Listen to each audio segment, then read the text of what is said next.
So photosynthesis takes place in two phases. The light phase, what you can call the light dependent phase, what you can also call the photochemical reactions. And then the second is what we call dark stage. You can call it the light independent stage. You can also call it the biochemical reactions. Okay, so those are the two stages of photosynthesis. In this presentation, we're only focusing on one. So after this, we'll basically look at the dark stage. So remember, we talked about the chloroplast, the fact that we have the thylakoid that are usually packed to form the granum, and then you have the thylakoid membrane. So on the thylakoid membranes is where you have the process of light dependent phase, the processes of light dependent phase of photosynthesis.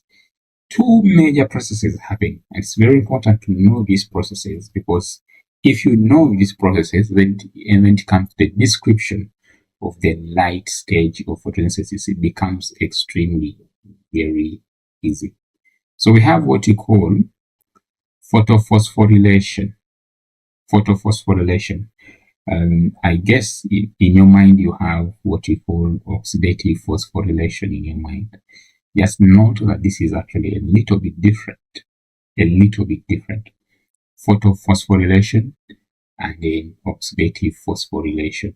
The other one takes place in respiration, and then this one is taking place in photosynthesis. But of course, the mechanisms are also different.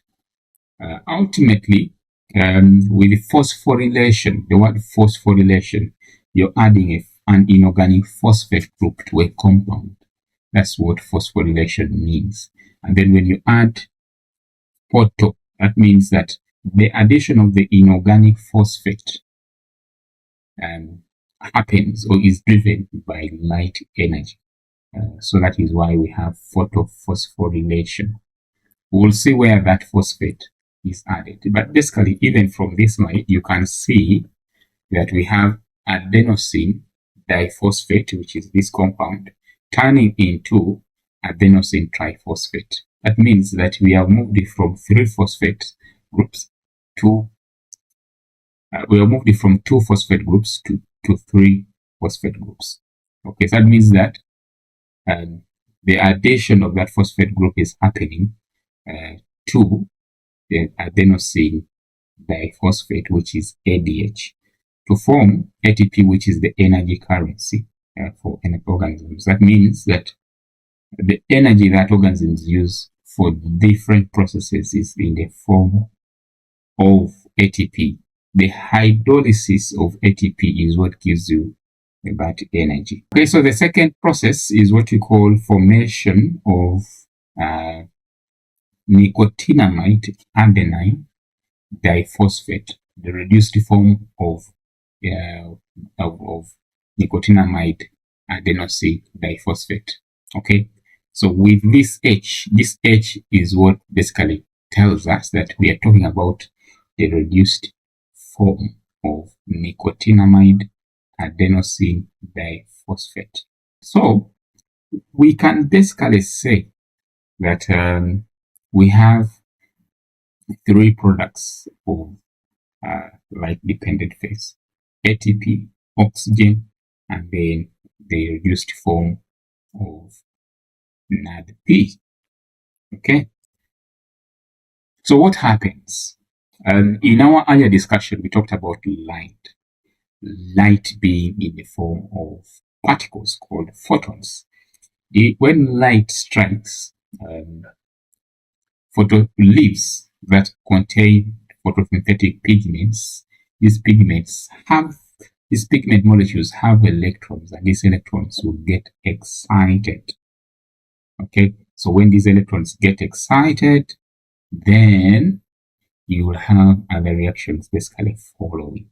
Okay, so these photosynthetic pigments are found in the thylakoid membranes that we have just talked about, where you have this light dependent phase taking place. We usually use chlorophyll as the main photosynthetic pigment.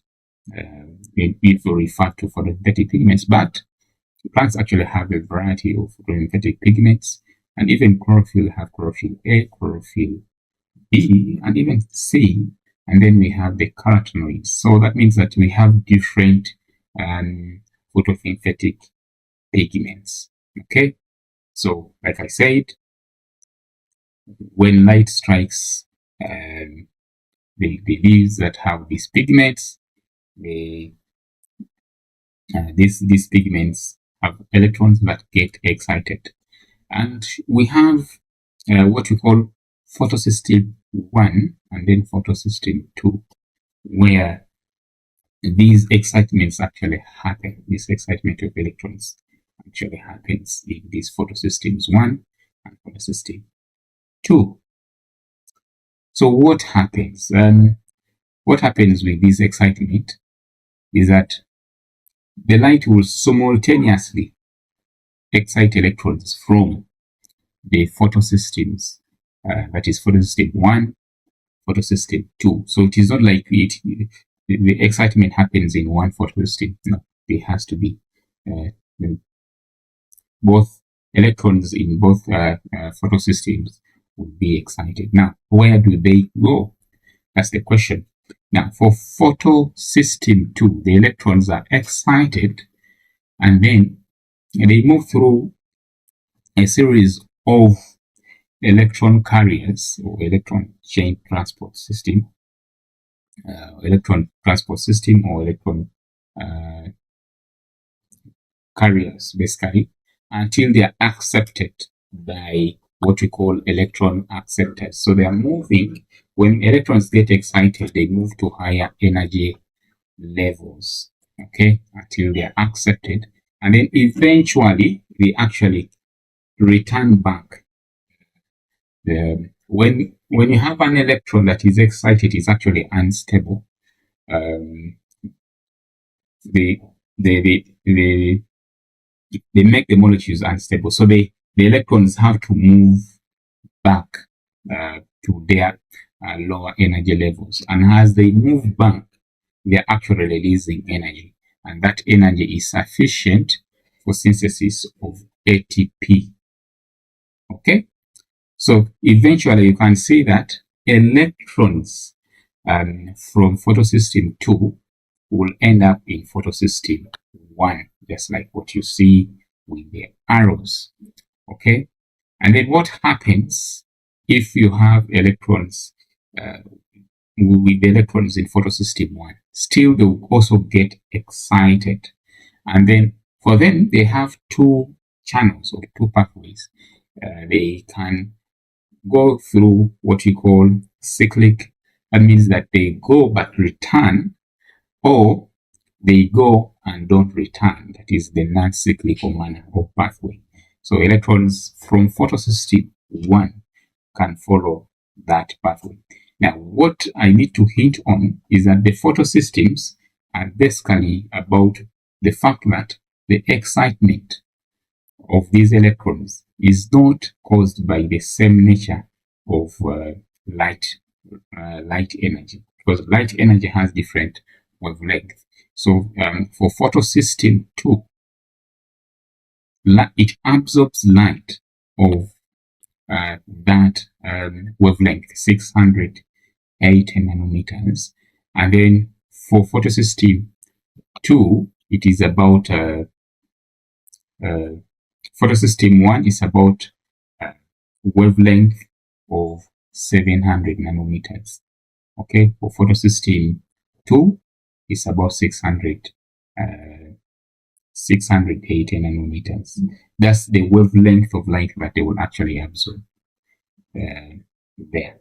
Okay, so that means that we need to look at this cyclical and non-cyclical flow of electrons. The cyclical one, they return back to photosystem 1. They move from photosystem 1 but return back. And then for this, you can see this here, that they return back here through the electron carrier system and still form ATP. But the non-cyclic flow of electrons is actually the one that results into the reduction of nicotinamide adenosine diphosphate. Okay, such that we have this also as the